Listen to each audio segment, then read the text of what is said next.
विश्वविजय अर्जेंटिनाचं स्वप्न। नमस्कार मित्रांनो, फुटबॉल विश्वाला अखेर नवा विश्वविजेता मिळाला।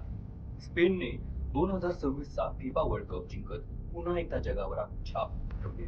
रोमहर्षक अंतिम सामन्यात स्पेनने गतविजेत्या अर्जेंटिनाचा अतिरिक्त वेळेत 1-0 असा पराभव करत तब्बल 16 वर्षांनंतर दुसऱ्यांदा विश्वचषकावर नाव पडलाय।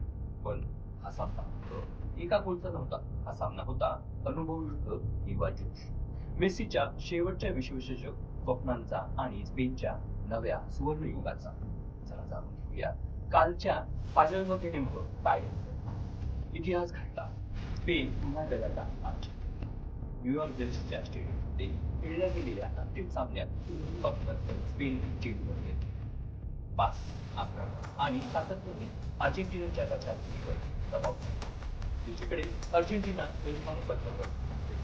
वाट 90 मिनिट पण दोन्ही संघांना गोल करतात।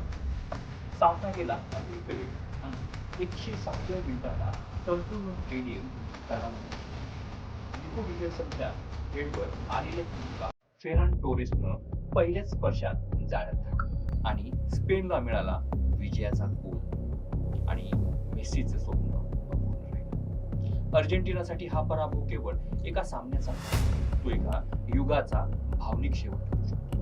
39 वर्षीय लिओनेल मेसीने अखेरच्या क्षणापर्यंत झुंज दिली, मात्र स्पेनच्या भक्कम बचावासमोर अर्जेंटिनाला बरोबरी सुद्धा गोल करता आला नाही। सामन्यानंतर मेसीच्या डोळ्यातील अश्रूंनी जगभरातील फुटबॉल प्रेमींना भावूक केलं। स्पेनचं सुवर्ण पर्व 2010 मध्ये पहिल्यांदा विश्वचषक जिंकलेल्या स्पेनने आता 2026 मध्ये दुसऱ्यांदा विश्वचषक जिंकत इतिहास रचला। या संपूर्ण स्पर्धेत स्पेनचा खेळ शिस्तबद्ध, आक्रमक आणि संघभावनेने खेळला। या यशामागे प्रशिक्षक लुईस दे ला फुएंटे यांनी या विश्वचषकातील नायक या स्पर्धेत अनेक खेळाडूंनी चमकदार कामगिरी मध्ये रॉड्रीने संपूर्ण स्पर्धेत खेळावर नियंत्रण ठेवत शानदार केले। त्याच्या उत्कृष्ट कामगिरीसाठी त्याला गोल्डन बॉल हा पुरस्कार मिळाला, तर फ्रान्सचा किलियन एम्बाप्पे 10 गोलसह गोल्डन बूटचा मानकरी ठरला। स्पेनच्या गोलरक्षक उनाई सिमोनलाही उत्कृष्ट बचावासाठी गौरवण्यात आलं। अर्जेंटिनाने हार मानली नाही। स्कोर लाईन 1-0 असली तरी सामना एकतर्फी नव्हता। गोलरक्षक एमिलियानो मार्टिननी अनेक अप्रतिम बचाव केले। शेवटच्या मिनिटापर्यंत अर्जेंटिनाने जिंकले, मात्र अतिरिक्त वेळेत आलेल्या त्या एका गोलने सर्व या विश्वचषकाने एक गोष्ट स्पष्ट केली, युवा खेळाडू आता जागतिक फुटबॉलची तुला Lamine Yamal, Ferran Torres, Nico Williams यांच्यासारख्या नव्या उज्ज्वल असल्याचं दाखवलं। त्यावेळी मेसी सारख्या दिग्गजांचा प्रभाव तेवढा वेळ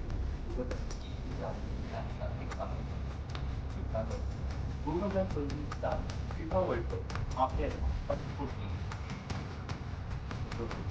शिस्त आणि योग्य नियोजन तर जग स्पेन करतात आणि अर्जेंटिनाने पराभवातही जिद्द कशी असते हे दाखवलेलं। फुटबॉलमध्ये विजय आणि पराभव कायमचे नसतात, पण इतिहासात कोरलेले ते क्षण कायम अमर राहतात। आज या इतिहासात एक नवं पान जोडलं गेलं आहे। स्पेन पुन्हा एकदा विश्वविजेता झाला आहे। तुमच्या मते या वर्ल्ड कप मधील सर्वात प्रभावी खेळाडू कोण होता?